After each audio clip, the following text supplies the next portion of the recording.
Pero si está en la lista no está acá.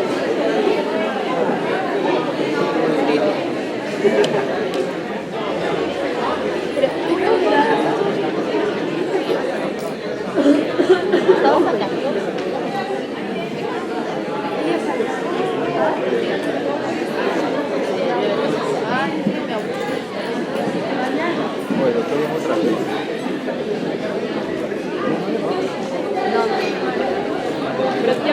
Sí, incluso... ¿Te llamó? Sí, te llamó. Es muy amable, digamos. Pensando que hay que poner, ¿no? Eres el punto 1.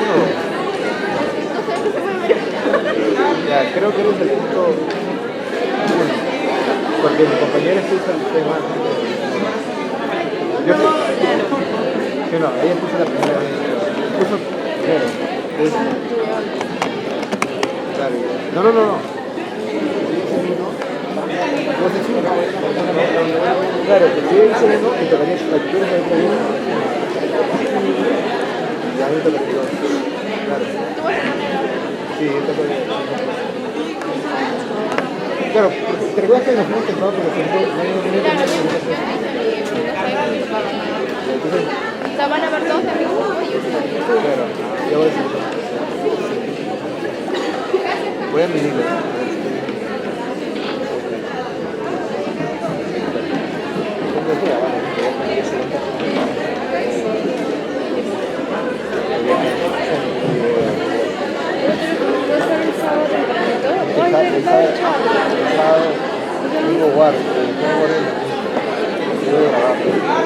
Sí, la doctora me toca con la doctora Aguilar, la que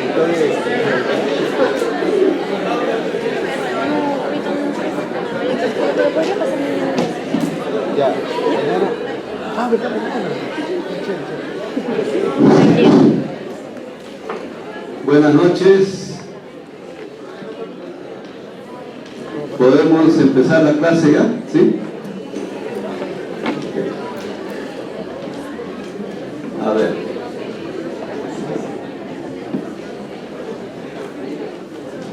Nos sentamos, por favor.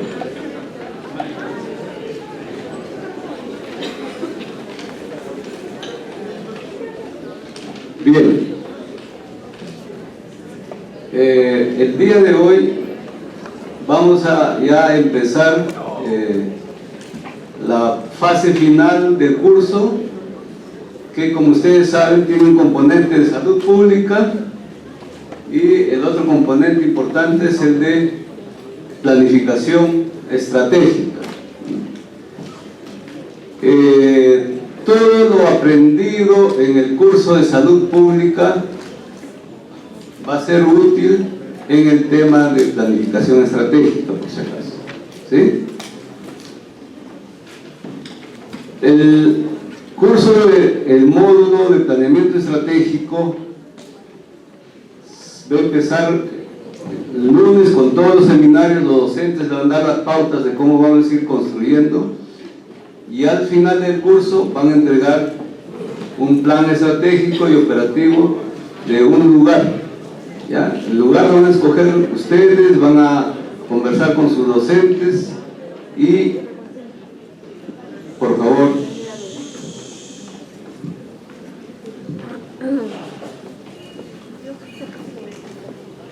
bien.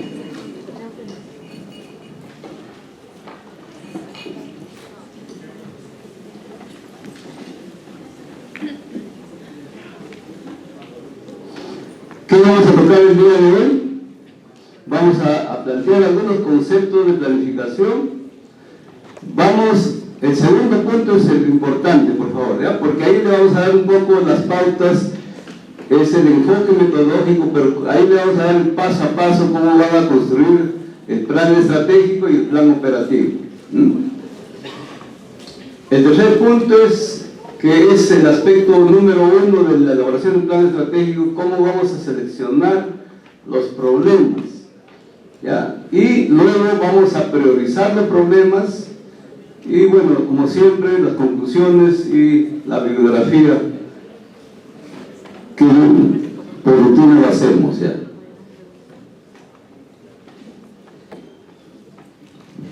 Cuando hablamos de planificación, ahora más que nunca todas las instituciones tienen que planificar, ¿ya? Le comentaba a mi grupo el lunes en el seminario, le decía que nuestro país está un poco así porque en una época desapareció el ente rector de planeamiento, que es el Instituto Nacional de Planificación.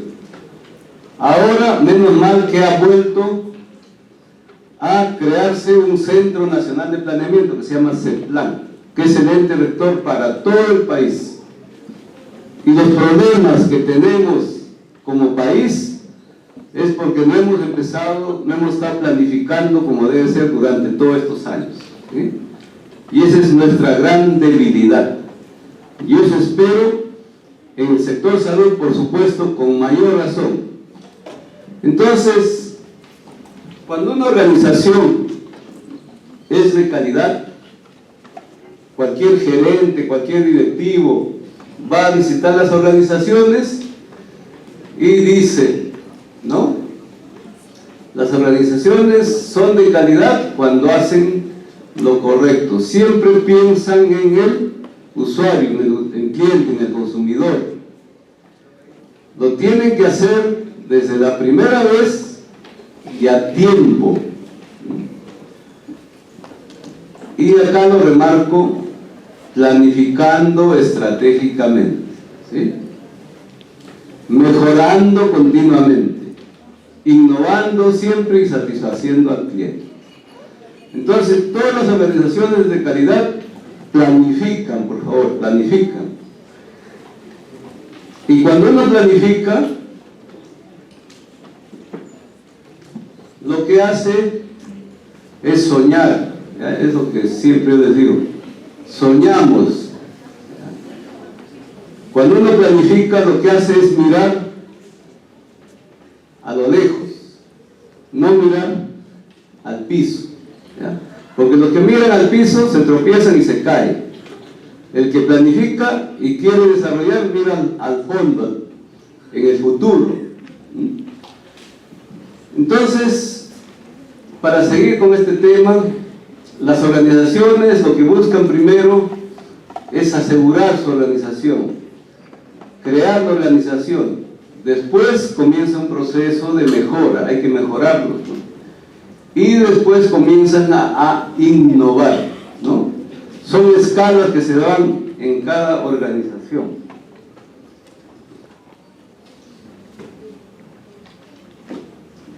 Y ahí está el tema de planificación.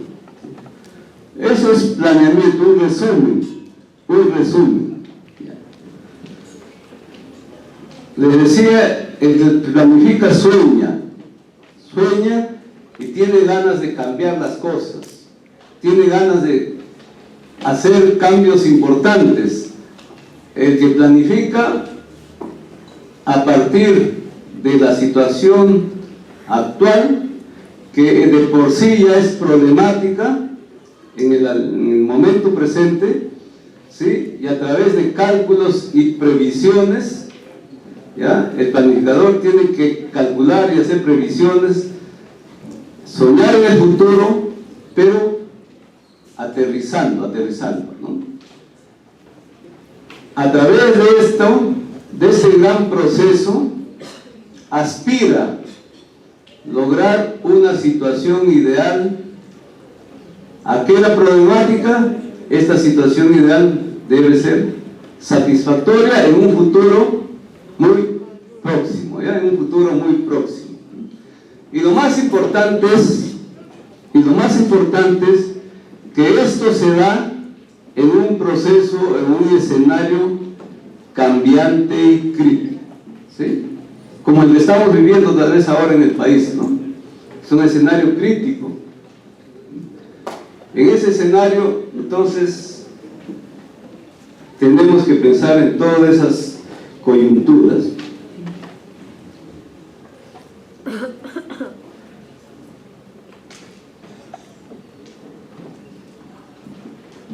Las organizaciones que logran tener éxito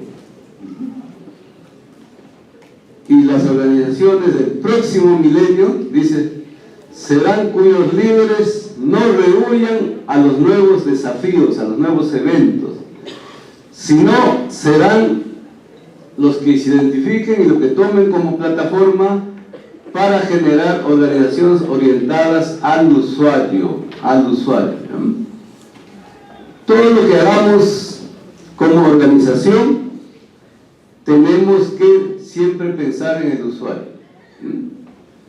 Tenemos que hacer un análisis continuo de los fenómenos que se dan en el entorno, tanto a nivel mundial, nacional y local.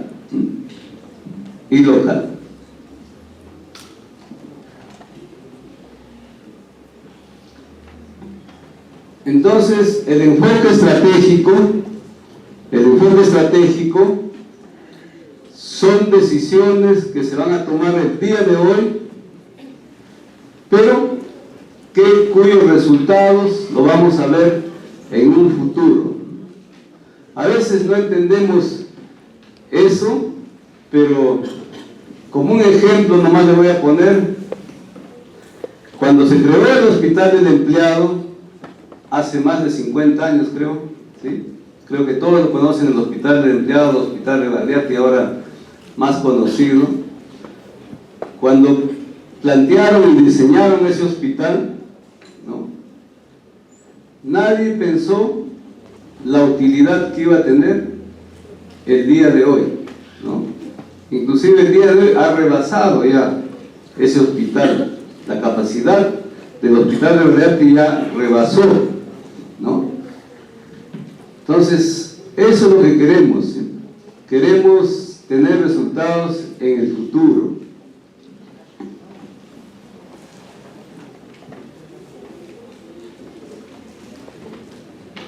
Siguiendo con el enfoque estratégico, el líder que tiene el enfoque estratégico es aquel que se anticipa, no espera, se anticipa a los hechos, ¿sí? Es aquel que planifica y diseña el futuro, justo lo que decía. Y lo más importante es que es proactivo. Siempre está pensando que todo se puede mejorar, ¿no? En cambio, hay algunas personas que piensan que todo está mal, que no se puede cambiar, que no se puede mejorar. El que hace el planeamiento estratégico tiene que ser proactivo. Siempre hay que pensar que todo se puede mejorar, ¿sí? Identificamos, solucionamos los problemas. Esa es la otra diferencia. Antiguamente, el que hacía planificación lo hacía solo, se sentaba en su escritorio con 2 o 3 personas y comenzaba a diseñar el plan estratégico, ¿no? Y ese plan estratégico realmente no calaba en las organizaciones. Por eso ahora lo que hay que hacer es que el planeamiento se tiene que hacer con todos los actores sociales, ¿sí? Por ejemplo, cuando nosotros hacemos planeamiento en las instituciones de salud, llamamos a los médicos, llamamos a las enfermeras, llamamos a los técnicos de enfermería, a la parte administrativa, ¿sí? Hasta al vigilante lo llamamos, porque todos tienen que participar en este proceso.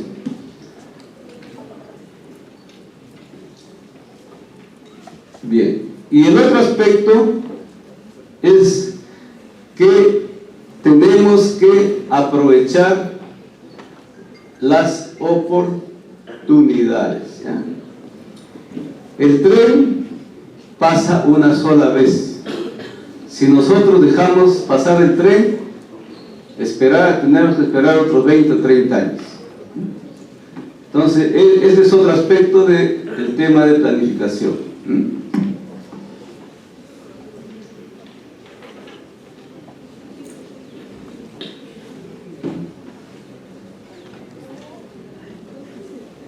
Entonces les decía que el CEPLAN, ¿no?, el Centro Nacional de Planeamiento, no sé si logran ver por acá, ¿no?, es el ente rector en el proceso de planificación.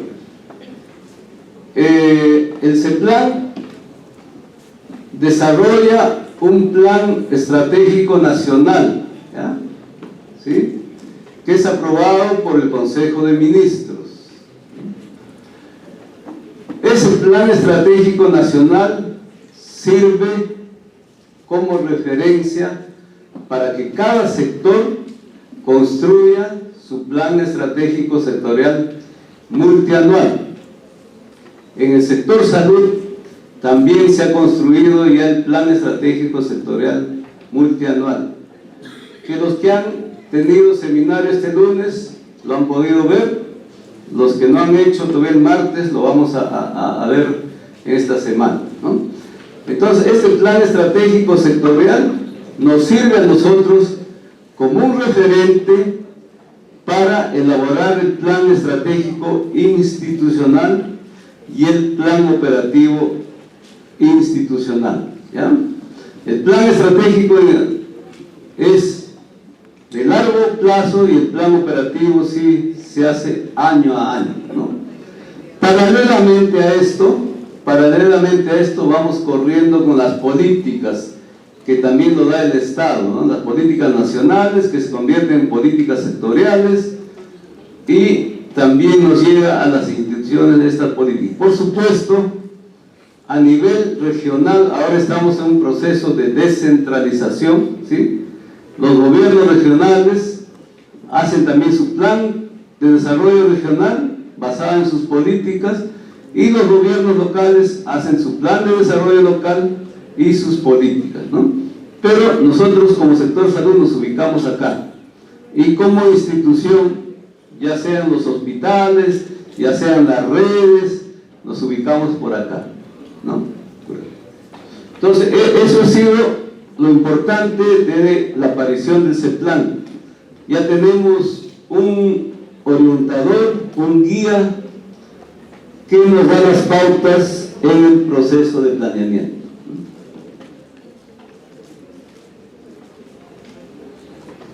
Ese es el ciclo estratégico de planificación, ¿ya? Entonces, más o menos, presten atención en esto, porque así vamos a ir construyendo el plan estratégico. Más o menos esa es la lógica de la construcción del plan estratégico. Empezamos con el diagnóstico, yo digo el diagnóstico, ¿ya? Conociendo la realidad. Y eso es lo que les sugiero a ustedes cuando vayan a su CERUM. Cuando vayan a su CERUM tienen que conocer la realidad. ¿Cómo es? ¿Dónde está ubicado el centro de salud? ¿Cuáles son las autoridades? ¿Cuáles son los líderes en la población, ¿no? A partir de ello, diseñan el futuro deseado. ¿Cómo queremos vivir, ¿no? Es la imagen deseada, ¿no? El sueño, como les digo, ¿no? El sueño. Y luego, basado en las políticas y el plan estratégico, comenzamos a decir cómo vamos a hacer para lograr este sueño. Eso es lo importante, ¿ya? ¿Cómo vamos a hacer para lograr el sueño? Y lógicamente comenzamos a ejecutar, ¿no? Y hacemos el seguimiento y evaluamos para ver si estamos logrando o estamos yendo bien en ese camino para lograr nuestro futuro deseado, ¿ya? Nuestro futuro deseado. Muchos de nosotros, sin querer, sin saber tal vez estos temas de planificación, hemos ido teniendo logros en esa lógica, ¿ya? Pero es mejor hacerlo en forma ordenada y sistemática. Bien, esos han sido algunos alcances del tema de planeamiento. A partir de ahora les vamos a mostrar un poco cómo vamos a construir el plan estratégico y operativo en las reuniones que tengamos los días lunes y martes. Eso también les comento que es una propuesta de un grupo de colegas que años hemos estado trabajando en planeamiento, porque cuando uno va a las cátedras de la administración, ¿ya?, cuando les enseñan planeamiento estratégico, lo primero que le van a decir, hagan su análisis FODA, ¿sí? Ya les suena a ustedes algo del análisis FODA, ¿sí? Entonces, a partir del análisis FODA, empiecen a elaborar su plan estratégico, ¿ya? Pero nosotros, este grupo de colegas, les decía, hemos ido construyendo una propuesta diferente. Una propuesta diferente porque el sector salud es diferente a los otros sectores, a las otras empresas.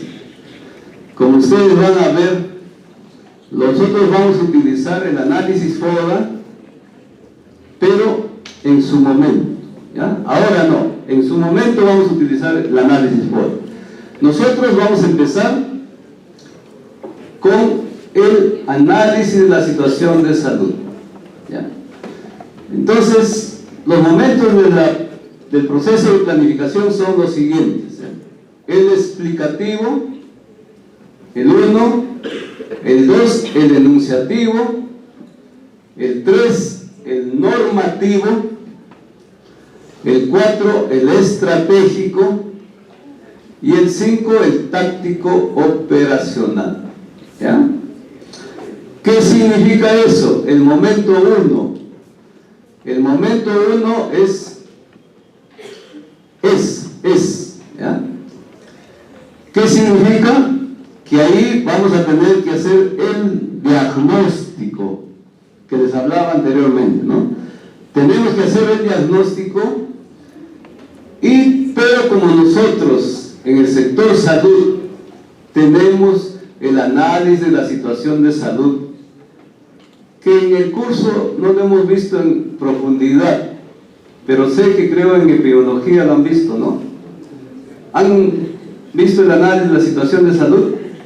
¿Conocen? ¿Han escuchado? Poco. Ya, entonces vamos a tratar en los talleres vamos a tratar de profundizar este tema, ¿ya?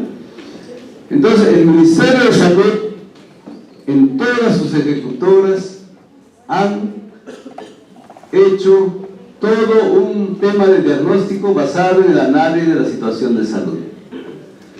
Entonces, a partir de ello, ustedes, en base al análisis de la situación de salud, vamos a identificar los problemas, ¿ya?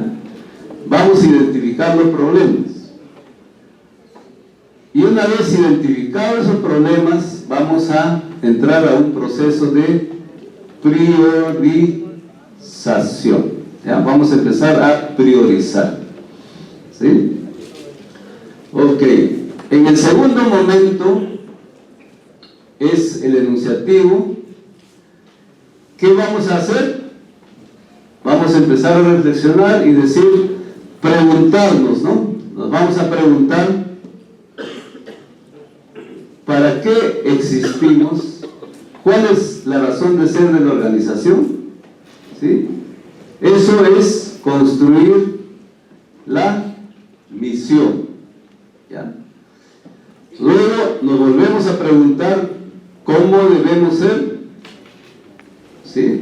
Ese es el sueño que se llama visión, ¿ya? Entonces, en el tercer momento, el normativo, es el debe ser. El debe ser. En este momento, lo que nosotros definimos son los objetivos, ¿ya? Los objetivos a lograr como parte del plan estratégico, ¿ya? Son las metas que tenemos que lograr. Y en el cuarto momento, que es en el estratégico, que justo les decía, en ese momento vamos a hacer el análisis FODA, ¿sí? Y vamos a diseñar, basado en el análisis FODA, vamos a diseñar las estrategias, ¿ya? Las estrategias. Y esas análisis FODA y esas estrategias, les voy adelantando, lo construimos mirando los objetivos, ¿ya? Mirando los objetivos. Luego, el último momento es el enlace que hay entre el plan operativo, plan estratégico y el plan operativo, donde está claro qué tenemos que hacer, ¿ya? ¿Qué vamos a hacer para lograr los objetivos, cumplir nuestra misión y el logro de la visión, ¿no? Entonces acá están las actividades estratégicas, ¿ya? Las actividades estratégicas. Y como ustedes pueden ver, luego ya está construido el plan estratégico, ¿ya? Eso más o menos es el paso a paso que planteamos para construir el plan estratégico.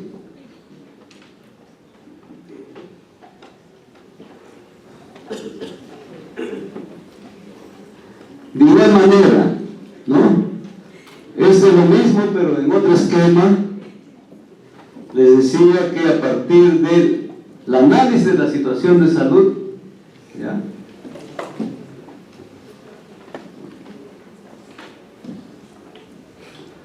Hacemos la identificación y selección de problemas, ¿no? ¿Sí?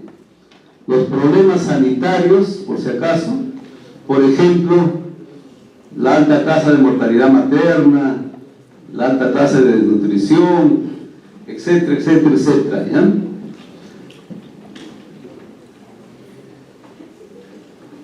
Luego priorizamos los problemas. Ahora más adelante le vamos a decir por qué hay que priorizar, ¿sí?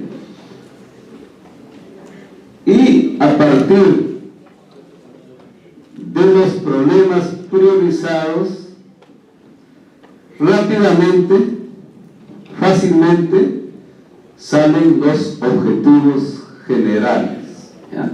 Fácilmente salen los objetivos generales. Luego, de los problemas priorizados, hacemos un análisis causal de los problemas, vemos las causas del problema, ¿sí? Y a partir de ella nacen los objetivos específicos, ¿sí? Nacen los objetivos específicos. Bien. Y luego, como ustedes pueden ver, nuevamente, a partir del análisis FODA, diseñamos las estrategias, ¿ya? Las estrategias.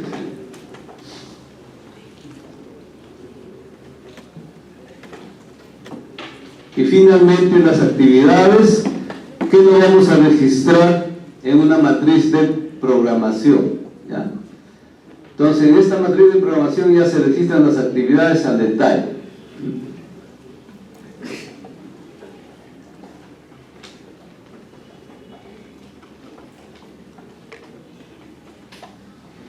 Ahí está el ASIS, ¿ya? Para presentarlos. Ahí les presento el ASIS. La Oficina de Epidemiología, ahora llamada Centro Nacional de Epidemiología, cada 2 años por lo general construye el ASIS, pero parece que este año se ha atrasado y solamente hemos encontrado este del 2015, si no me equivoco, ¿ya? En este ASIS, en este análisis de la situación de salud, está compuesto por 4 partes, ¿ya? El capítulo 1 habla sobre todos los determinantes de la salud que ya hemos hablado a lo largo de los seminarios, ¿sí? los determinantes de salud, agua, desagüe, educación, servicios de salud, etcétera, etcétera, etcétera. En el capítulo 2 habla del análisis del estado de salud. Este capítulo es el que les va a servir mucho a ustedes para seleccionar los problemas, ¿ya? Este es el que les va a servir, ¿sí? Entonces, en ese capítulo, ¿ya? ¿Qué vamos a encontrar? Vamos a encontrar el análisis de la mortalidad en general, la mortalidad hospitalaria, la mortalidad por grupos etarios, etcétera, etcétera, etcétera, etcétera, ¿ya? Después vamos a encontrar el análisis de la morbilidad, ¿ya? Las causas de atención en los diferentes establecimientos. Y un rubro aparte siempre merece las enfermedades sujetas a vigilancia epidemiológica, ¿no? Que es el dengue, que es la tuberculosis, que es el Zika, ¿no? Una serie de enfermedades, las inmunoprevenibles, todos que son sujetas a vigilancia se encuentran acá, ¿ya? El tercer capítulo es el análisis de la protección en salud, ¿no? Y finalmente ellos también, en este ASIS, ellos a su manera, con sus criterios, determinan las prioridades sanitarias. Nosotros no les recomendamos que tomen esto por si acaso, ¿ya? Presten atención, por favor, porque ellos tienen una metodología diferente a los que tenemos el enfoque de salud pública, ¿ya? Ellos esta priorización lo hacen más con un enfoque epidemiológico, ¿ya? Nos sirve, pero no es la forma de priorización que nosotros recomendamos, ¿ya? Que recomendamos. Pero sí nos va a servir todos los datos que existen en el ASIS, ¿no?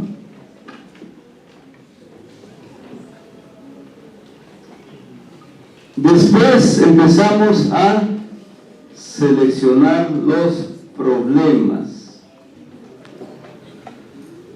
Pero para eso quiero un poco entrar a definir qué es un problema, ¿no?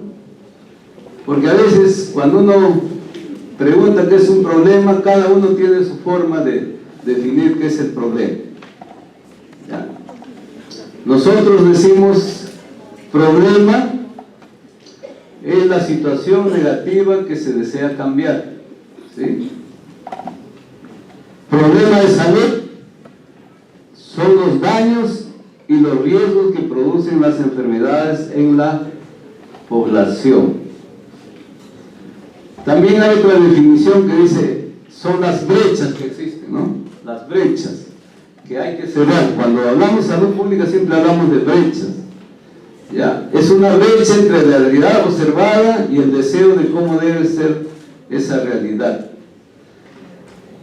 Los problemas se nos presentan como discrepancias entre el ser y el debe ser, entre una situación inicial y una situación objetivo que nos hemos fijado como visión.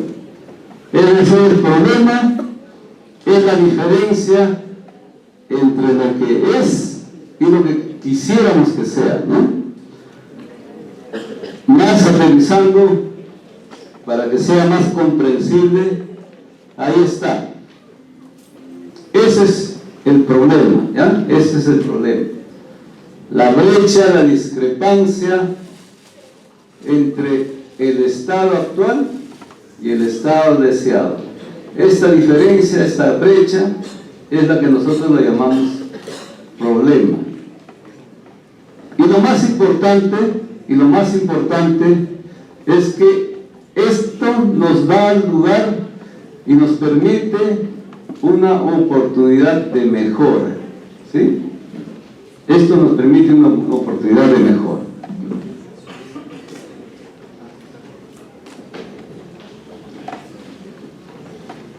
Ahí tenemos otros ejemplos de problemas de salud, ¿ya?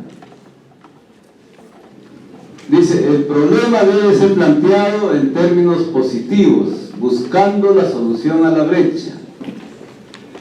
Y esto quiero que entiendan, por favor, porque a veces cuando vamos a las reuniones de planeamiento y a los jefes del departamento, a los jefes de oficina, le decimos ¿cuál es el problema? Ellos comienzan a plantear que me falta un equipo, que me falta un insumo, que me falta X cosa. Comienzan a hacer una lista de necesidades. Eso no es problema, ¿ya? Eso no es problema, por si acaso. Acá tenemos un ejemplo, miren, un ejemplo, ¿no? Un número creciente de pacientes graves trasladados en la ambulancia fallecen en el hospital, ¿sí? ¿No? Se plantea, miren, así lo plantean, la necesidad de capacitación del personal de ambulancia. Esto está mal planteado, esto no es un problema. ¿Cómo se debe plantear? Aquí está. Esto es el resultado real, esto es lo que sucede. Actualmente mueren 25% de pacientes graves durante el traslado al centro de salud, ¿sí? Ese es el problema, ¿sí?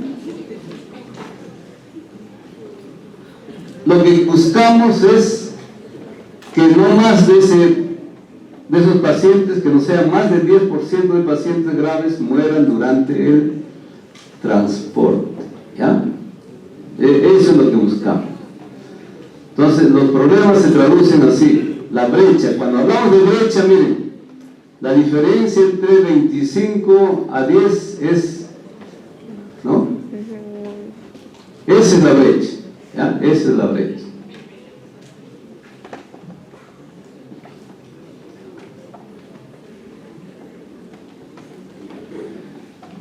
Para seguir abundando en los problemas de salud, tenemos ahora nosotros, se ha organizado la morbimortalidad por ciclos de vida, ¿ya?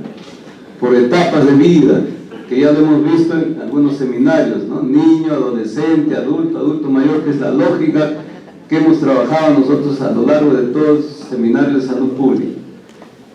Pero también hay otro enfoque de daños y riesgos, ¿ya? Daños y riesgos nacionales, regionales. ¿Por qué? Porque los problemas nacionales no siempre son iguales a nivel de las regiones. Y allí les voy a comentar, ¿no? Por ejemplo, hace tiempo teníamos un programa de diarrea en el Ministerio de Salud, ¿ya? Teníamos un programa de IRA. Entonces, cuando nosotros lanzamos el programa de diarrea, que era por el calor de Lima, ¿cómo estaban en la sierra? ¿Cómo estaban en la sierra? ¿Estaban en verano o estaban en invierno? Estaban en invierno, ¿sí? Entonces no tenía sentido lanzar un programa a nivel nacional cuando en otros sitios estaban en otra estación, ¿ya? Eso es lo que quería decir. Y hay problemas, por ejemplo, que son propios de la región. Por ejemplo, en Piura existe el dengue, ¿no? Pero en Arequipa no existe dengue. En Arequipa, ¿qué existe? ¿Alguien que es de Arequipa, por favor? ¿Qué existe? ¿Qué enfermedad hay en Arequipa? Endémica. No me digan que no saben, ¿no? Chagas, así es, Chagas, ¿ya? Eso existe en Arequipa y es el único sitio, ¿eh? Entonces, esa es la lógica de hacer prioridades a nivel nacional y diferente a nivel regional. Entonces, nuestro país también está pasando por diferentes cambios. Miren, hace 20 años, cuando mirábamos cuáles eran los problemas de salud, lo que había era básicamente enfermedades infecciosas. Hace 20, 30 años no había enfermedades crónicas, y si había era muy escaso, muy poco. pero la transición epidemiológica se ha ido dando. Entonces ahora vemos que las enfermedades infecciosas se dan más en el estrato más pobre, y conforme vamos subiendo de estratos, estas van disminuyendo. Y a la inversa, miren, las enfermedades crónicas se dan más en el estrato de mejor estatus económico y van disminuyendo a nivel del estrato más pobre, ¿no? ¿Sí? Es un proceso de transición, y han aparecido, miren, estas enfermedades que son los accidentes de tránsito, que son, vamos a ver, los externos, lo llamamos nosotros, ¿ya? Y por supuesto, el tema de salud mental.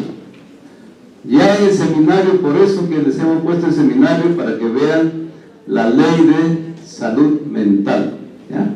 ¿Por qué? Porque el problema de salud mental es cada día más importante, ¿ya? Y hay algunas enfermedades emergentes y reemergentes, ¿no? Por ejemplo, veíamos en el seminario el sarampión, ¿no? Que había desaparecido, comenzó a aparecer algunos casos en el Perú, ¿no? Y así hay algunas enfermedades. La malaria, por ejemplo, que creíamos que ya había desaparecido, comenzó otra vez a presentarse en el norte, ¿no?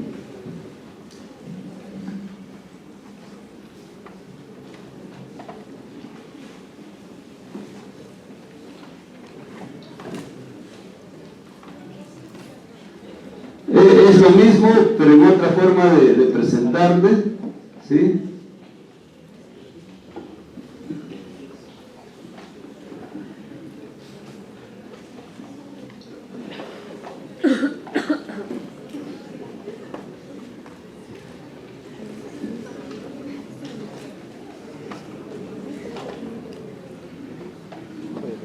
Como ustedes pueden ver, igual, ¿no? Las transmisibles, las crónicas y las causas externas, ¿no? Y las brechas.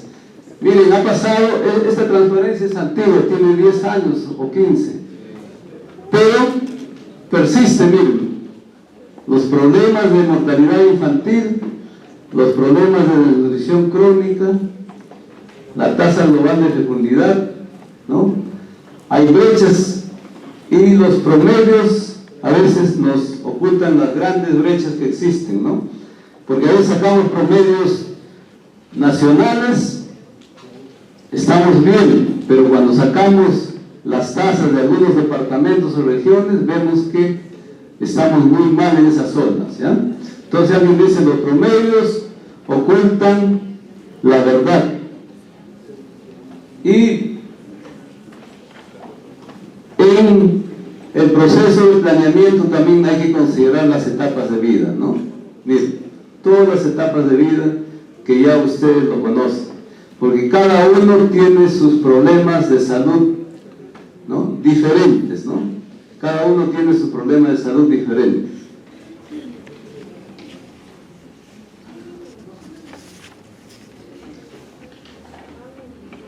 También nos ayuda en el diagnóstico situacional la diferenciación entre la necesidad y la demanda, ¿ya?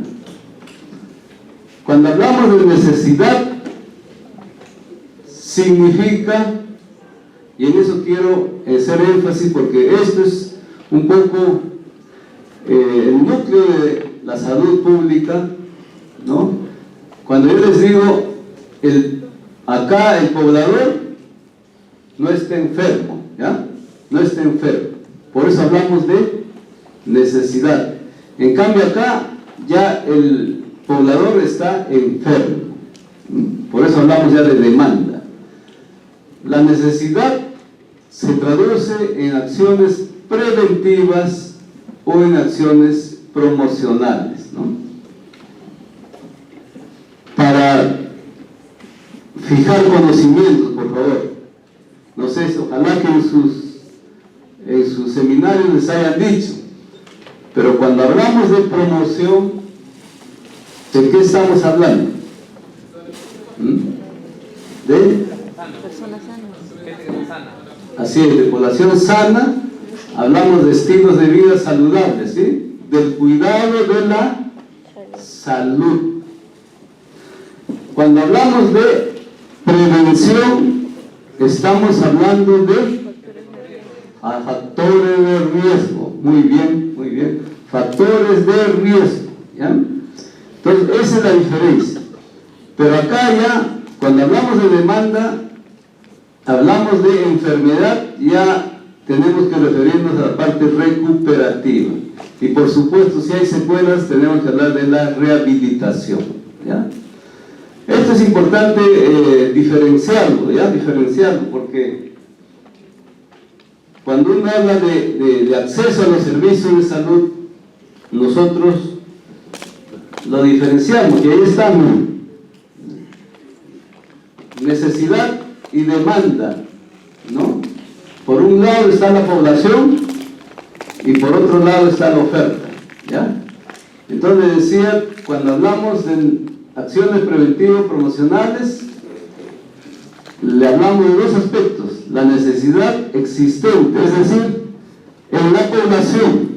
Vamos a tomar como ejemplo esta aula, ¿no? En esta aula hay necesidades preventivas y promocionales, pero no todos se pueden atender. Las que han sido cubiertas, decimos que la necesidad es atendida, ¿ya? De una forma, si en este salón vamos a asumir que somos un poco mayores, ¿sí? Que todos tenemos, el 50% tiene cierto grado de hipertensión arterial, ¿sí? A eso le llamamos la demanda potencial, ¿ya? Pero no todos buscan el servicio de salud, ¿ya? A pesar que sabemos que tenemos hipertensión, no todos buscamos el servicio de salud, solamente un número. A esos que van se llama demanda efectiva. Van al establecimiento de salud, pero no todos desgraciadamente son atendidos, ¿no? Como ya ustedes lo saben, porque las citas se acabaron, no vino el médico, etcétera, etcétera, y solamente los que se atienden se denomina demanda atendida, ¿ya? Atendida. Entonces la oferta es de los servicios de salud, que a pesar que hemos optimizado, a veces no siempre logra atender las necesidades y la demanda de la población. Y por eso existen problemas sanitarios, como ustedes pueden ver, ¿ya? Problemas sanitarios.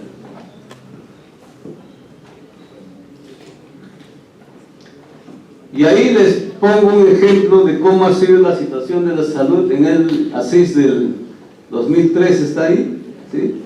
Que no ha cambiado mucho, no ha cambiado mucho, ¿ya? La alta razón de mortalidad materna, la mortalidad infantil, la desnutrición crónica junto con la anemia. Ya ustedes saben de la anemia, han hablado más, hasta todo el mundo habla de la anemia, ¿no? Hasta en el Congreso hablan de la anemia, ¿no? ¿Sí? La salud mental, miren, la salud mental, las enfermedades transmisibles, el cáncer, ¿no?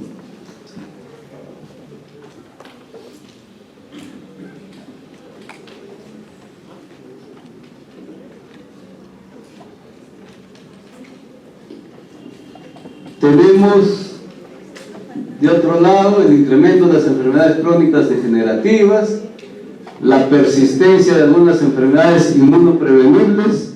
El día de hoy me he enterado que hay epidemias de parotiditis, no sé si saben ustedes, se han enterado, hay epidemia de parotiditis, a pesar que ya el país ha incorporado la vacuna de la papera, pero un poco tardío, incremento de la discapacidad, tanto mental o física. Esta es la diferencia. La discapacidad, antes hablábamos solamente de la discapacidad física, hablamos ahora de discapacidad mental también. Y eso de acá ni qué decir, ¿no? La alta prevalencia de enfermedades de cavidad bucal es terrible. En nuestro país creo que el 90% sufre caries en algún momento. Y es tan sencillo prevenirlo, pero no sé qué pasa. Bien, entonces les decía, hemos identificado los problemas de salud y ahora vamos a entrar al proceso de priorización, ¿ya? ¿Por qué priorizamos los problemas? ¿Sí? ¿No? Porque es como en la casa, ¿no? Es como cualquier sitio. Tenemos varias necesidades que atender, pero no podemos atenderlas todas en un solo momento. Entonces tenemos que priorizar, ¿ya? El sector salud del Estado tiene que decir, esto va primero, esto va segundo, esto va tercero, ¿sí? Por eso priorizamos, ¿no? Entonces la priorización es un proceso que nos permite decidir el orden de prioridad en el cual vamos a abordar los problemas que nosotros hemos identificado y que esperamos solucionarlos, ¿no? Un ejemplo les contaba a mi grupo. El problema de salud mental hace años era la última en el proceso de priorización. Nadie le hacía caso al tema de salud mental, ¿ya?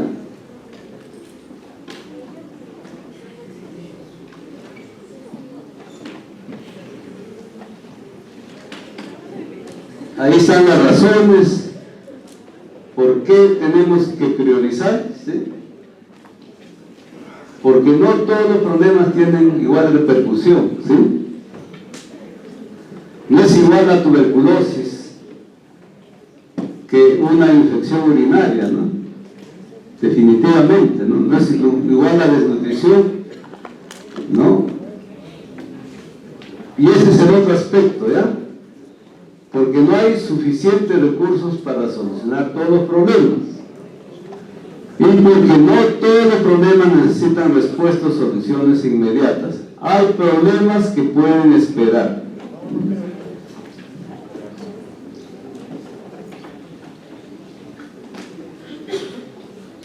Para ello, nosotros utilizamos el método de Sendes OPS, ¿ya?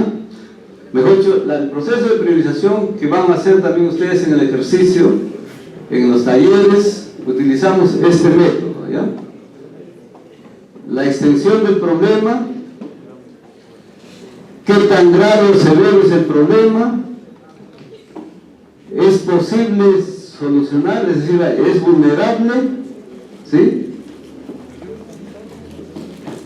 Preocupación e interés local, la tendencia y los costos, ¿ya? Tenemos 1, 2, 3, 4, 5, 6 criterios, pero nosotros y el país en algún momento utilizó en el año 2000 este método y solamente nos basamos estos que están subrayados, ¿ya?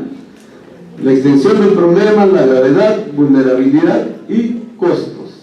Estos dos criterios lo obviamos para facilitar el proceso de priorización.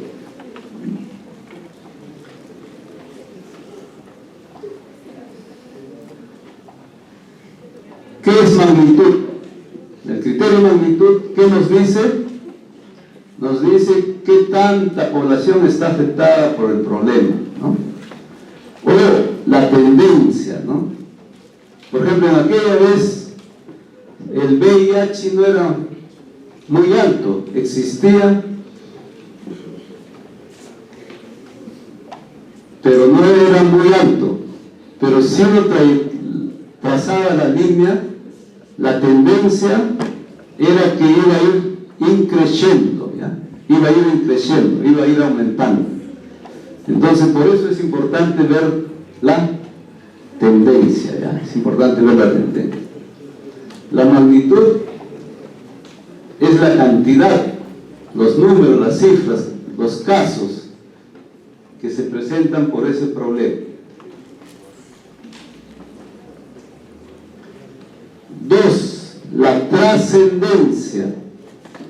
La trascendencia es el impacto, el daño que causa y que produce mortalidad, discapacidad, ¿no? Ahora, esa vez utilizamos solamente los años de vida perdidos prematuramente, pero ahora estamos utilizando los AVISA, ¿no? Los años de vida saludables, ¿no? Entonces, esa es la trascendencia, ¿ya? No es igual un caso que produce muerte que un caso que no produce muerte. Un caso que produce discapacidad que un caso que no produce discapacidad.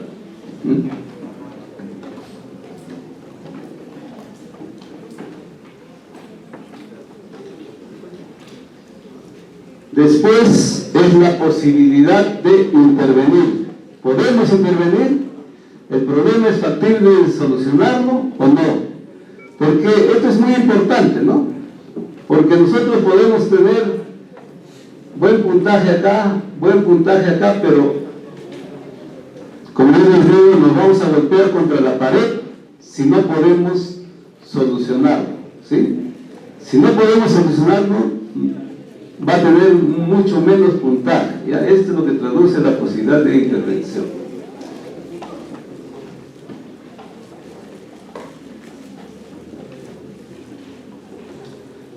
Y finalmente es el costo, ¿no? ¿Cuánto va a costar intervenir sobre ese problema?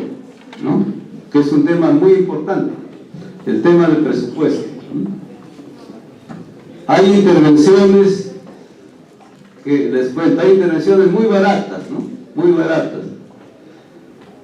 Les comentaba a mi grupo, ¿cuánto creen que cuesta la vacuna? ¿Cuánto creen que cuesta la vacuna? ¿Tienen idea? La vacuna en nuestro país es bien barata, $3. $3 cuesta la vacuna, ¿sí? Comparado a la protección que produce, ¿no? Es baratísimo, ¿no? O del otro lado, en la diarrea, ¿qué utilizamos? Para la diarrea, ¿qué utilizamos? Los sueros de hidratación oral, ¿no? Antes había las bolsitas salvadoras, le llamamos, que costaba $1, ¿no? Entonces no cuesta nada, ¿ya? Es fácil intervenir las diarreas. Pero en esa época, por ejemplo, el tema del costo de los medicamentos retrovirales eran carísimos, ¿no? Entonces el costo era muy alto para intervenir esos problemas. Ahí está la matriz de priorización, ¿ya?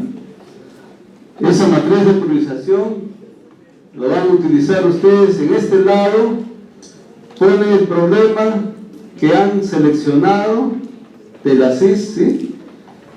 Ponen en cualquier orden, no es orden de prioridad acá, por supuesto.